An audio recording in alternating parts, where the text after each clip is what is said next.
Kamu pernah merasa jadi orang paling malas di dunia? Bukan malas yang biasa, malas yang bikin kamu benci diri sendiri. Bangun tidur, lihat ponsel, scroll, terus merasa, hari ini nggak ada gunanya. Kamu lihat orang lain produktif. Mereka posting hasil kerja, olahraga pagi, mulai bisnis. Sementara kamu masih di kasur. Bantal basah karena keringat dan air mata nggak jelas. Dan pikiran paling jahat datang. Kenapa gua nggak punya disiplin? Kenapa gue lemah banget? Itu bukan suara motivasi, itu suara hukuman. Dan kamu terima hukuman itu setiap hari. Tiap kali gagal memulai. Tiap kali rencana gagal. Kamu yakin ada yang salah dengan diri kamu? Tapi aku ingin tanya sesuatu yang mungkin belum pernah kamu dengar. Siapa yang bilang kamu malas? Bukan. Bukan karena kamu tidak cukup berusaha. Kamu gagal karena cara kamu melawan rasa malas itu salah dari awal. Dari kecil, kita diajari bahwa produktif itu soal dorongan besar. Harus semangat membara. Harus motivasi setinggi gunung. Lalu kalau kita nggak punya semua itu, kita anggap diri kita gagal. Kita anggap malas itu musuh yang harus dihancurkan. Tapi coba lihat sekeliling. Lihat warung nasi Padang di pinggir jalan. Pemiliknya buka setiap hari. Bukan karena dia semangat setiap pagi, tapi karena dia tahu, cukup mulai dulu. Buka tenda, keluarkan panci, rebus sayur. Ritual kecil itu, bukan ledakan motivasi. Ada filosofi dari Jepang yang mungkin bisa menyelamatkan hidup kamu. Prinsip Kaizen. Perbaikan terus-menerus. Tapi versi yang sebenarnya nggak pernah kamu dengar di video motivasi. Kaizen bukan tentang perubahan besar. Bukan tentang lompatan. Tentang langkah sekecil 1 mm. Langkah yang hampir konyol. Langkah yang rasanya nggak berarti. Tapi kenapa itu efektif?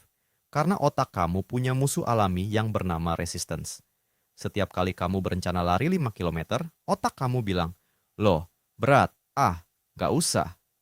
Setiap kali kamu berencana belajar 2 jam, otak kamu bilang, nanti aja, capek. Tapi coba kalau kamu bilang, aku hanya akan pakai sepatu lari. Atau, aku hanya akan baca 1 paragraf. Resistance-nya hilang, karena otak kamu nggak takut dengan hal kecil. Kamu pernah lihat tukang ojek yang mangkal di depan gang? Dia nggak mikir, hari ini harus dapat 200.000. Dia mikir, cuman geser motor ke pinggir jalan dulu. Langkah kecil. Tapi dari situ, dia mulai. Kamu mau nulis deskripsi? Jangan pikirin 100 halaman.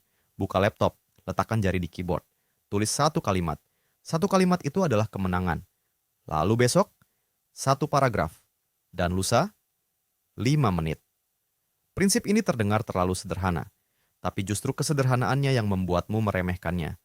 Kamu pikir perubahan harus dramatis. Padahal perubahan yang bertahan itu selalu membosankan, selalu kecil, selalu seperti tidak ada yang terjadi. Tapi setelah 30 hari, setelah 60 hari, setelah setahun, kamu bukan lagi orang yang sama. Dan ini bagian yang paling menyakitkan untuk kamu terima. Kamu selama ini malas bukan karena kamu lemah. Kamu malas karena kamu terlalu muluk.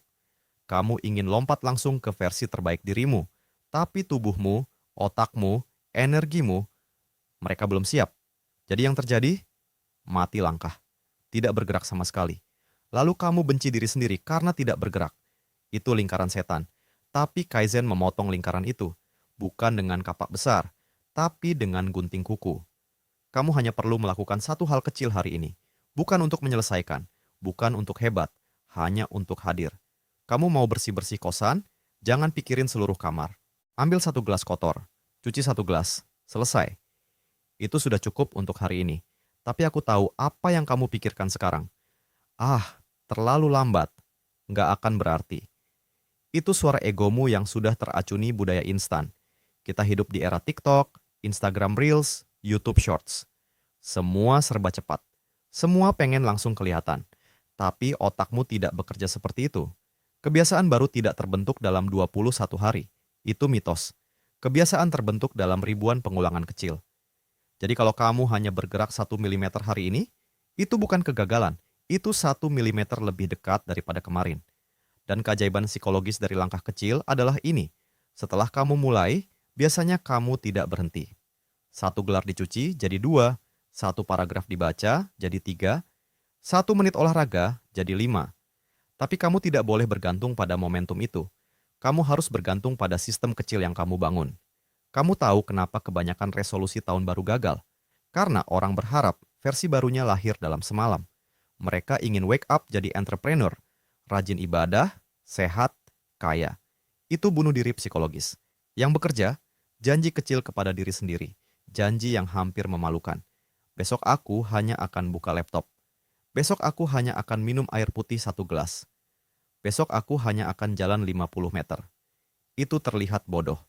Itu terlihat tidak cukup. Tapi coba tahan pikiranmu sebentar.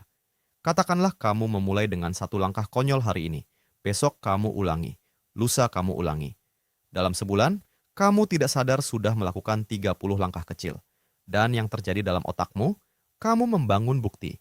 Bukan bukti untuk dunia, tapi bukti untuk dirimu sendiri. Kamu mulai percaya, ternyata aku bisa.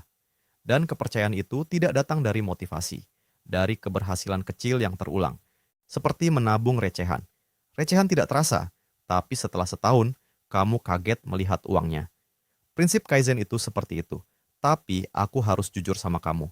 Akan ada hari-hari di mana langkah kecil pun terasa berat. Hari di mana kamu hanya ingin berbaring dan menghilang. Hari di mana rasa malas bukan sekadar malas, tapi sudah jadi keputusasaan. Di hari seperti itu, langkah kecilmu adalah buka mata. Itu saja. Jangan paksakan lebih. Jangan hukum dirimu. Karena produktivitas sejati bukan soal seberapa banyak kamu kerjakan, tapi soal seberapa sering kamu kembali setelah jatuh. Dan kamu kembali bukan dengan lompatan besar, tapi dengan napas. 1 napas. Lalu 1 gerakan kecil berikutnya. Kamu ingat saat kecil belajar naik sepeda? Kamu tidak langsung bisa. Kamu jatuh, lalu bangun, lalu dorong sepeda pelan-pelan. 1 putaran pedal, lalu jatuh lagi. Tapi suatu hari, tanpa kamu sadari, kamu melaju. Itulah Kaizen. Dan inilah yang paling penting. Kamu tidak perlu menjadi produktif setiap hari untuk menjadi produktif secara keseluruhan. Kamu hanya perlu hadir. Cukup sering. Dengan cara yang cukup kecil. Sampai suatu hari, kamu melihat ke belakang dan berkata, "Oh, ternyata aku sudah jauh."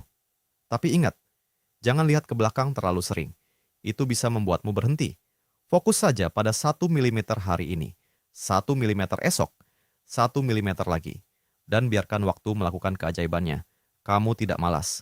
Kamu hanya berusaha melompat terlalu tinggi. Sekarang, turunkan ekspektasimu sampai ke tanah. Lalu ambil 1 langkah. Bukan untuk dunia. Bukan untuk pujian. Hanya untuk membuktikan pada 1 orang. Kamu yang duduk di sana membaca ini. Bahwa kamu masih bisa bergerak. Dan itu cukup.